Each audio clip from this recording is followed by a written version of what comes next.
Malinau menjadi wilayah yang sangat strategis, di mana harga diri, harkat, dan martabat bangsa dipertaruhkan.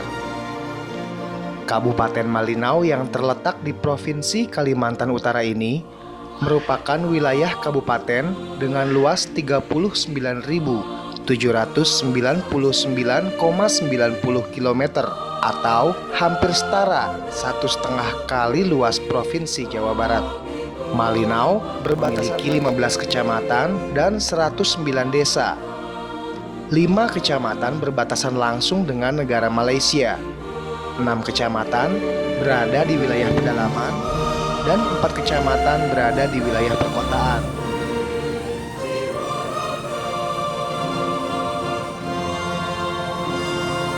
Dari pusat pemerintah Indonesia, untuk bisa sampai ke Malinau, kami harus menempuh perjalanan selama 3-4 jam menggunakan pesawat dari Jakarta dan turun di Bandara Tarakan, Kalimantan Utara. Apa yang kita di sini nih? Kita akan beristirahat dulu di Tarakan untuk sementara waktu ya. Kita menuju ke Malinau besok pagi jam 7. Jadi kita nginep dulu di sini. Ya, dulu ya.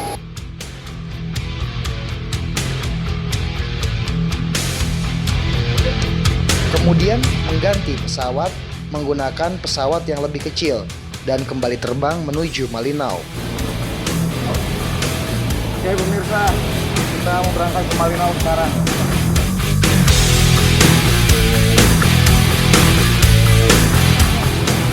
Seharusnya jadwal kita pergi ke Malinau ini tadi jam 7, tapi sekarang sudah jam 10. Pesawatnya ditunda karena cuaca buruk, makanya karena kita menggunakan pesawat kecil, makanya kita baru bisa berangkat sekarang ke Malinau.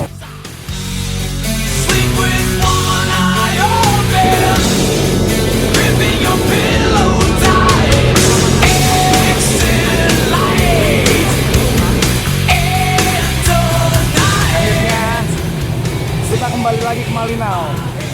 Hari ini kita akan kembali melihat bagaimana progres perkembangan pembangunan jalan di Malinau, karena terakhir kemarin kita lihat Malinau sudah membangun infrastruktur yang begitu masif.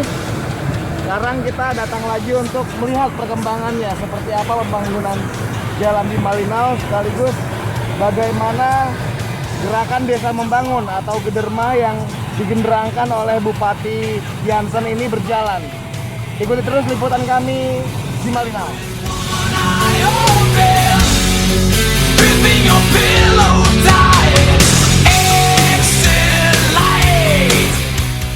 Sebagai kabupaten yang memiliki luas demikian besar, dari 109 desa yang terdapat di wilayah Malinau, sebagian besar desa-desanya berada di daerah pedalaman.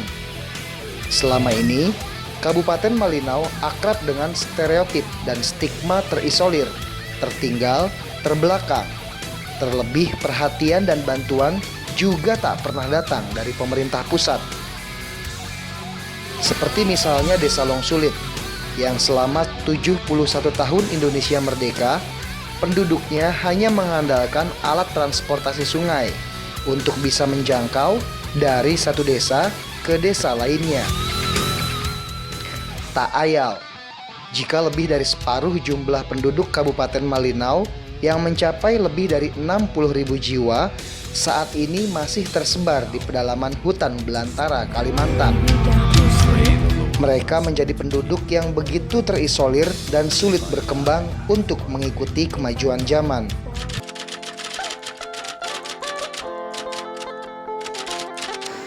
Kay may apa ni lat tawa umur ka ku nanganak, jadi may apa ni lat malina lat samamu 2 so temurun muli lat Malinau tu 2 so.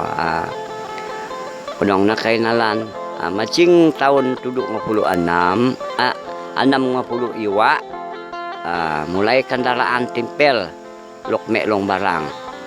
Jadi kay lupat-lupat mo satu aco pipe miak. Ya, jadi beliau ini dulu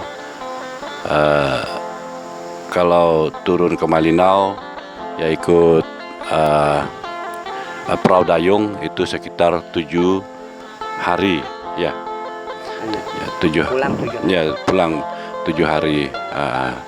Jadi setelah ada tempel mereka bisa 1 hari naik turun. Jadi itu.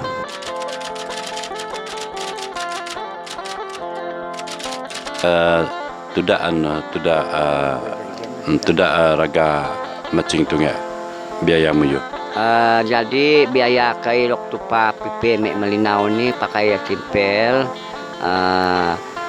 2.600.000 ditambah uli 10 liter 2.900.000. Saat ini saya sedang berada di Sungai Sulit. Kenapa disebut Sungai Sulit? Karena sungainya begitu sulit dilewati.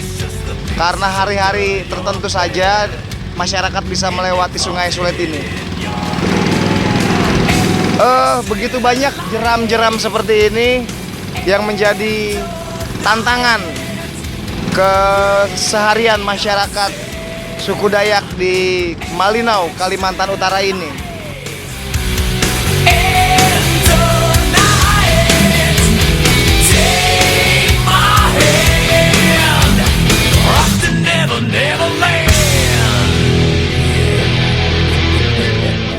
Adalah Pak Nus. Pria kelahiran tahun 1951 ini menuturkan pengalamannya yang sepanjang masa hidupnya hanya mengenal 2 pilihan untuk bisa menjangkau ke wilayah luar desanya demi mendapatkan barang-barang kebutuhan hidup, yakni melalui jalur sungai atau dengan berjalan kaki menembus belantara hutan yang lebat selama berhari-hari. Moda transportasi yang dikenalnya pun hanya bermula dari perahu dayung. Karena perkembangan zaman, masyarakat di sini pun akhirnya mengenal mesin dan menggunakan perahu bermesin tunggal yang mereka sebut ketinting. Hingga perahu longboat yang memiliki kapasitas mesin lebih besar. Perahu memang telah menjadi bagian dari kehidupan warga Desa Long Semamu dan Desa Long Sulit, juga desa-desa lainnya di Kabupaten Malinau, Kalimantan Utara selama ini. Namanya itu pakai perahu dayung. Jadi turun ke Malinau yaitu kalau air kecil begini yaitu 1 minggu. Jadi kalau pulang dari Malinau itu kalau menemui kesulitan yaitu air besar, jadi kurang lebih 1 bulan baru nyampe di sini. Baru sampai di sini. Iya, kalau tidak dapat memaksa kendaraan yaitu perahu dayung tadi tidak mau jalan kaki. Tak hanya jalur darat yang harus dilalui dengan melewati hutan belantara yang penuh resiko, jalur sungai pun bukan tanpa resiko. Derasnya arus jeram yang dilalui tetap menjadi salah satu faktor yang harus diperhitungkan. Kondisi yang demikian tentunya semakin memperparah keterisoliran desa-desa di pedalaman di wilayah Kabupaten Malinau. Hal ini tentu berdampak pada tingginya harga-harga bahan kebutuhan pokok yang semakin mencekik warga. Desa Long Sulit atau bahkan Desa Long Pada yang sama jauhnya berada di seberangnya. Warga di desa-desa ini dan beberapa desa lainnya selalu mempertaruhkan nyawa mengarungi derasnya sungai berjeram untuk memenuhi kebutuhan pokok yang hanya bisa didapatnya di kota Kabupaten Malinau demi kelangsungan hidup penduduknya secara keseluruhan. Kita itu ikut perahu ketinting. Nah, kalau memang kita bisa airnya kecil, kita bisa 2 hari. Kalau dia banjir, itu kita bahkan bukan 2 hari, 3 hari, berminggu-minggu, Pak. Ya, soalnya airnya itu gelombang. Jadi seperti itu. Jadi melawan arus ya Pak kalau Ya, melawan arus kita. Lalu Pak. Nah, jalur giram yang juga kita lalui sangat luar biasa parah. berbahaya. Nah, sehingga kebanyakan juga kita mengalami kecelakaan. Seperti kita pada tahun 2008, Pak, kita mengangkut barang itu seng sekitar 300. Begitu kita langsung naik kiram, akhirnya karam terbalik. Jadi semua seng apa itu hilang. Sia-sia, Pak. Sudah pernah ada korban belum, Pak? Sudah pernah banyak yang korban di tubuh, Pak, di giram-giram. Di saat kami sedang mengarungi sungai di Desa Longpada, secara kebetulan kami bertemu dengan warga dari desa yang masih tinggal di daerah yang terisolir. Ini adalah jalur yang sehari-hari dilalui oleh mereka karena desa mereka masih terisolir, tidak ada akses jalan sehingga mereka harus menggunakan perahu seperti ini. Lihatlah, mereka harus menarik perahu mereka, menghindari bebatuan yang sewaktu-waktu bisa membuat karam kapal mereka. Sepertinya mereka membawa logistik, pemirsa. Ini adalah perjuangan yang begitu sulit, bertaruh nyawa. Lihat.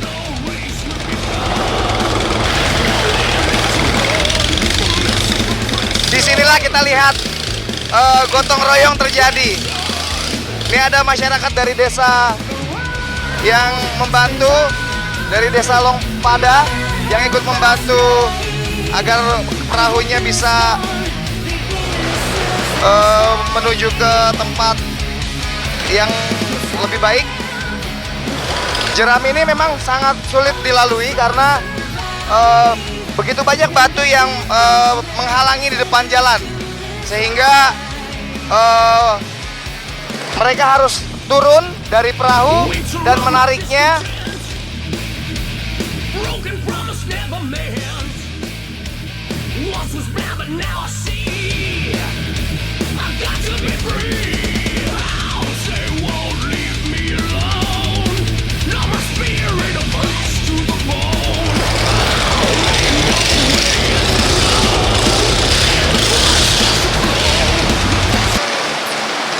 Dahsyat, pemirsa, perjuangannya.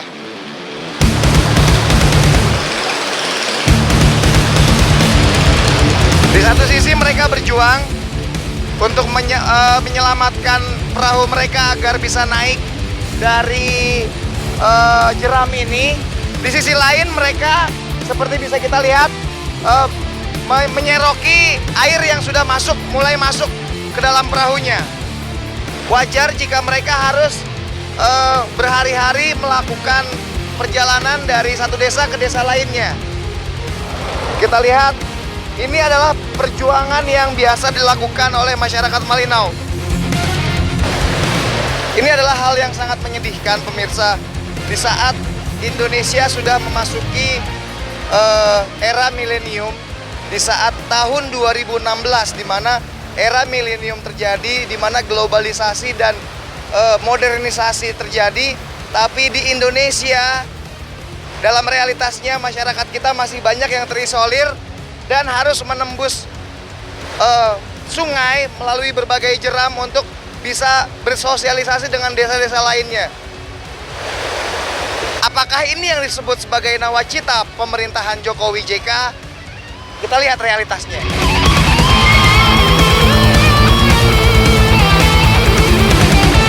Mereka harus dibantu oleh warga dari desa tetangga, yaitu desa Longpada, yang berusaha membantu menarik bersama-sama. Ini adalah sebuah kearifan lokal di mana sila keempat, gotong royong, itu terjadi di bumi Indonesia ini.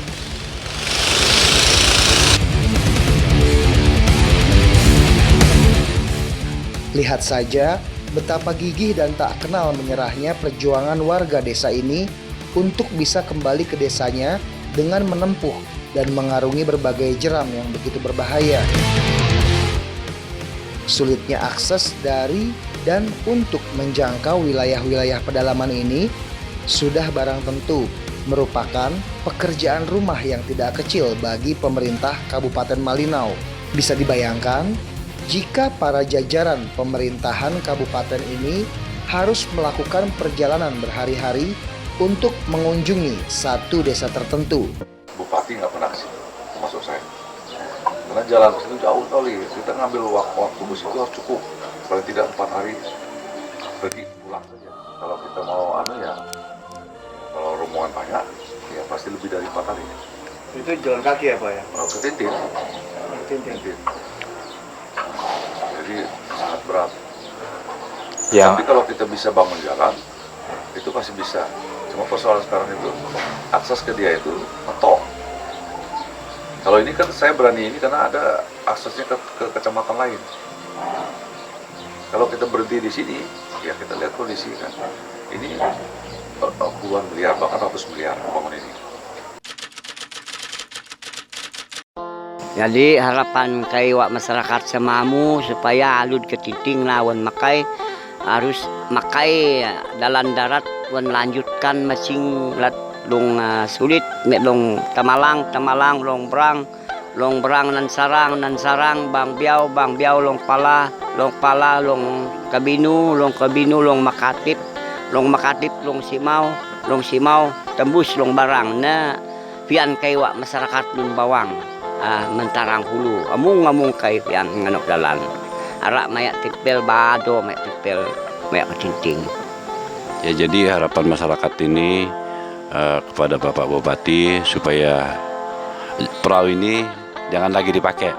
Jadi mereka mau itu jalan darat ini mereka harus memakai jalan darat, dan beliau meminta masyarakat ini kepada desa Semamu ini meminta Bapak Bupati supaya membangun jalan dari Semamu, Long Sulit, Temalang, Lombrang, Nansarang, Long Bang Biau, Long Pala, Long Kubinu, Long Katip, dan tembus ke Long Simau dan Lombrang. Ini harapan masyarakat Semamu ini. Dalan nukna terbangun dat Lombrang, Long Nansarang, Bang Biau, Long Pala, Long Kabinu, Long Makatip an balon. Long Kasurun, Bawang Long Kasurun, Long Simau, Lombrang. 9 bawang lok nana tembus dalan itu. Ya, jadi jalan yang memang belum tembus yaitu ada 9 desa, bukan desa 2, jadi 3 dusun, yaitu dari Lombrang, Nansarang, Bang Biau, Long Pala, Long Kabinu, Long Katip, dan Long Kasurun, dan kembali lagi ke Long Simau yang tempat kita kemarin, dan Lombrang. Ini harapan mereka.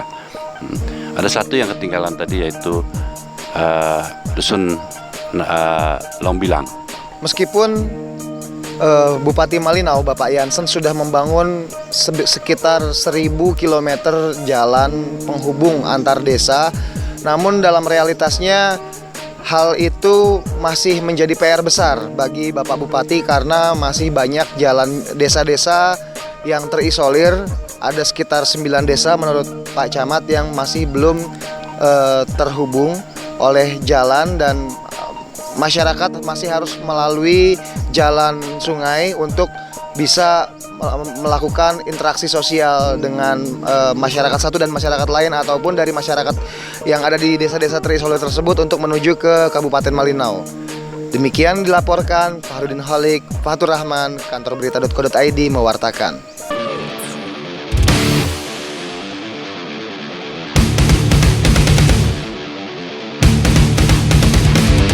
Saya takut pemirsa. Masya Allah. Saya bersama Pak Dadang sedang naik ke Tinting namanya. Ada lagunya. Ting ting ke ting ting, oi ting ting ke ting ting. Ting ting ke ting ting, oi ting ting ke ting ting. Ha! Ting ting ke ting ting, oi ting ting ke ting ting. Jadi tadi kita nggak bisa meneruskan perjalanan ke sana, putus sampai di tempat barusan karena harus ada pemandu yang mengetahui di mana posisi batu-batu itu berada. Karena kalau tidak, kapal yang kita tumpangi pasti akan karam dan orang-orang yang ada di dalamnya pasti langsung baca. Cocok deh. Baca.